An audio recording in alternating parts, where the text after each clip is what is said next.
Bonjour à toutes et à tous, bienvenue dans votre journal de 18h sur TV Vendée. Nous sommes le jeudi 20 juin, voici les titres. Le conseil régional ouvrait sa session ce matin à Nantes et parmi les sujets abordés, celui du coût des tickets des bateaux se rendant à l'île-dieu qui va augmenter.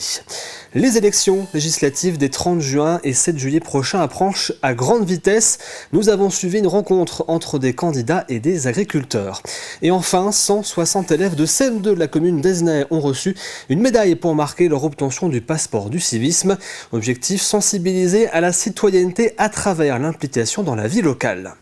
Ce matin, donc, avait lieu l'ouverture de la session du conseil régional à Nantes et il y a eu quelques échanges tendus entre les élus en raison du contexte politique national.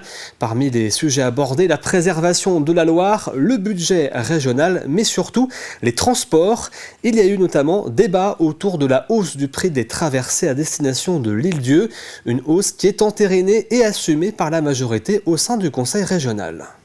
Ces hausses tarifaires, elles sont liées à l'inflation et que cette inflation, elle touche aussi les coûts de fonctionnement de ces structures. Les bateaux pour faire la traversée avec l'île-dieu, ils coûtent plus cher à entretenir, ils coûtent plus le carburant pour les faire fonctionner, les salaires des marins qui les font fonctionner, tout ça, ça augmente. Et donc notre objectif, c'est pas de tout répercuter bien sûr sur l'usager, puisque aujourd'hui, le billet pour traverser vers l'île-dieu, c'est un billet qui est déjà subventionné pour les îlets à plus de 70%. Donc mais malgré tout, si on ne répercute pas un tout petit peu l'augmentation des coûts sur les billets, eh bien plus tard on en paiera les conséquences. L'UNAFAM, l'Union nationale des familles et amis de personnes malades ou handicapées psychiques, a organisé la semaine dernière une journée pour présenter les modalités de remplissage du dossier PCH, parfois bien compliqué. La PCH, c'est la prestation de compensation du handicap aide humaine. Il s'agit en fait d'un soutien versé à une personne venant en aide à domicile. Les personnes atteintes de troubles psychiques peuvent en bénéficier depuis le 1er janvier 2023. 400 personnes sont déjà concernées en Vendée.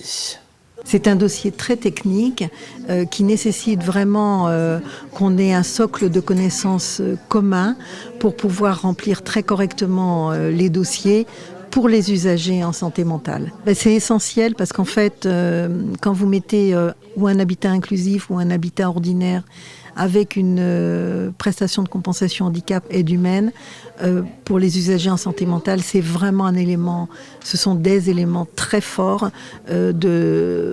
pour éviter toutes les ruptures de parcours de vie. La demande est à faire auprès de la MDPH, Maison départementale des personnes handicapées.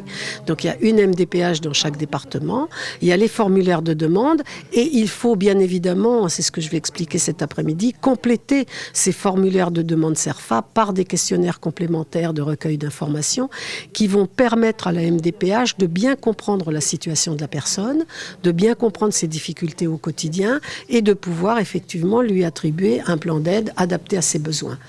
La FDSEA a invité mardi dernier les candidats aux élections législatives de la 2e circonscription à visiter une exploitation agricole. Objectif, échanger et débattre sur les difficultés du secteur et les solutions proposées par les différents partis. Ils sont 2 à avoir répondu présent, Nicolas Hélary, candidat pour le nouveau Front Populaire, et Béatrice Bellamy, candidate sortante pour Ensemble pour la République. À l'approche du premier tour du 30 juin prochain, les tensions et les différends se sont fait sentir, comme l'a constaté notre journaliste Mathis Pires. Ils sont deux candidats aux législatives face à 10 agriculteurs. Béatrice Bellamy et Nicolas Hélary en pleine opération séduction. Il faut qu'on ait une politique extrêmement volontariste pour vous aider. Mais je comprends votre problématique, évidemment. Objectif, reconquérir le cœur des agriculteurs, épuisés depuis janvier. La colère, c'est toujours la même. De toute façon, ils ont fait des belles promesses, mais depuis, on n'a toujours rien. Aujourd'hui, quand on dit qu'il faut du changement, il va vraiment falloir que ça change. Et là, les agriculteurs sont en colère. Il y a des engagements qui avaient été pris qui n'ont pas tenu. Une colère stagnante. Alors la députée sortante doit rassurer. On ira au-delà ensemble, mais c'est une étape. Mais la première étape est déjà de convaincre. Il ne faut quand même pas oublier qu'on a travaillé avec le ministre Marc Fesneau et également avec les agriculteurs de la FNSEA et avec les jeunes actifs, un texte de loi qu'on a voté à l'Assemblée nationale. Moi, je l'ai voté à l'Assemblée nationale. Ce travail il a été fait, mais conjointement avec le monde agricole. C'est une étape. C'est pas fini. On veut faire plus. Ce texte, aujourd'hui, il est au Sénat. Une fois que l'activité, bien sûr, reprendra au sein de l'hémicycle, le texte sera certainement voté et amendé aussi au Sénat. L'opposition essaye de son côté de persuader un terrain loin d'être conquis d'avance. La FNSEA dépend des positions qui ne sont pas forcément les nôtres, notamment avec une vision libérale sans doute du monde économique, ce qui n'est pas le nôtre. On propose d'abord des prix planchers, de manière à ce que chaque agriculteur puisse être garanti d'un prix minimum pour les produits qu'il réalise. Ça, c'est la première chose. Ensuite, on propose aussi de sortir des traités de libre-échange qui aujourd'hui permettent d'importer dans notre pays des aliments ou des denrées qui ne respectent ni les normes sociales ni les normes environnementales. Donc c'est un rééquilibrage en fait de l'ensemble du monde agricole qu'on souhaite aujourd'hui, de la même manière qu'il faut emmener le monde agricole dans une logique de transition écologique en particulier. Et ça, c'est extrêmement important et il faut les aider pour pouvoir le faire et c'est le message que j'ai essayé de passer ce matin. Les deux autres candidats, Marie-Christine Hébran du Rassemblement National et Sophie Barriot de Lutte Ouvrière, n'ont pas répondu à l'appel lancé par la FNSEA. Il reste maintenant 10 jours aux candidats pour mener leur campagne. 160 élèves de CM2 de la commune d'Esnay se sont vus remettre une médaille pour marquer l'obtention de leur passeport du civisme. Ce passeport a pour but de forger la citoyenneté par l'implication dans la vie locale. Pendant un an, ils ont mené différentes actions sur le territoire de la commune, accompagnés par des ambassadeurs du civisme. J'ai fait le 11 novembre la cérémonie, j'ai fait les gestes qui sauvent, secourisme. J'ai fait Esnet, j'ai ramassé des déchets dans la ville, des cigarettes, des bouteilles de verre et voilà. C'est intéressant parce qu'on fait des choses avec notre école mais aussi en dehors, donc ça nous apprend à être un peu organisé, on va dire. L'objectif c'est de parler de citoyenneté, de civisme, c'est les faire rentrer dans la vie de la collectivité, la vie de la ville, de leur ville.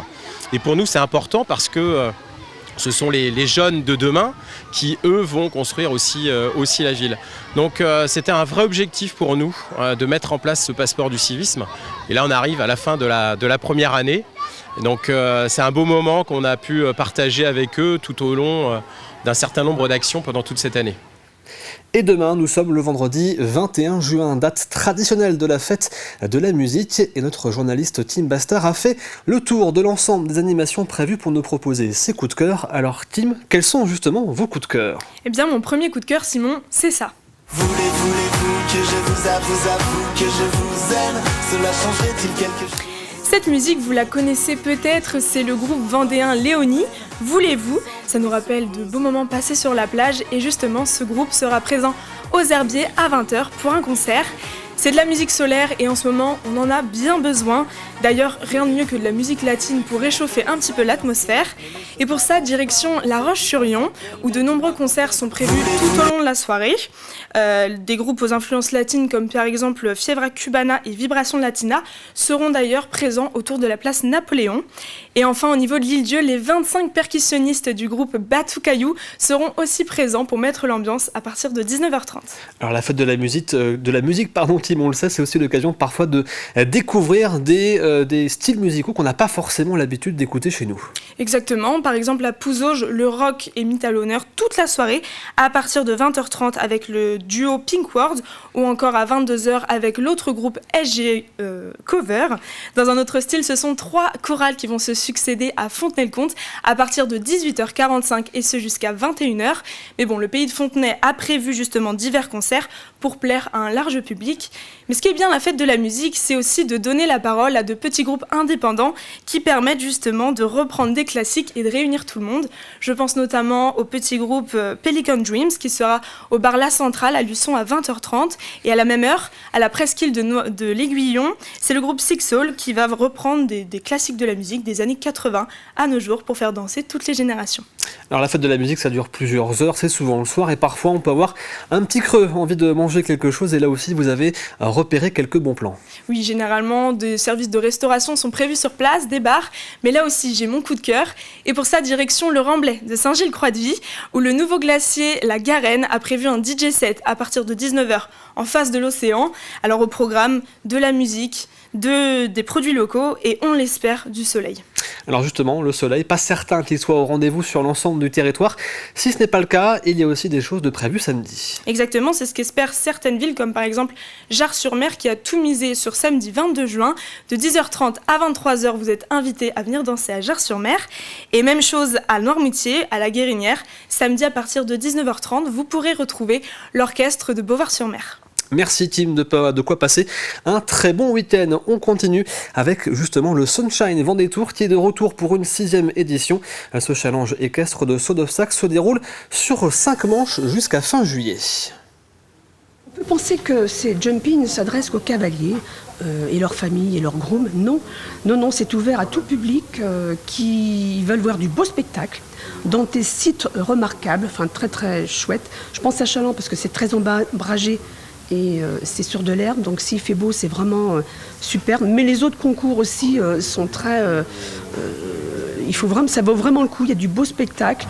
Voir une épreuve de 135, 140, je vous assure, il y a du cavalier, c'est du haut de gamme, hein, donc n'hésitez pas à venir. On a des cavaliers locaux et départementaux, voire régionaux. Il y a une belle compétition là sur des épreuves de haute volée. Hein. Et on termine avec votre météo de demain matin. Le ciel va rester couvert dans l'ensemble avec des risques d'averses plutôt dans l'intérieur des terres et autour des Sables d'Olonne. Au niveau des températures, il fera 14 degrés à Montaigu, 15 à Fontenay-le-Comte et La Roche-sur-Yon et 16 degrés sur le littoral. C'est la fin de cette édition. Merci de l'avoir suivi. Prochain rendez-vous avec l'actualité à 7h demain dans la matinale présentée par François Pérez. Et d'ici là, passez une très bonne soirée.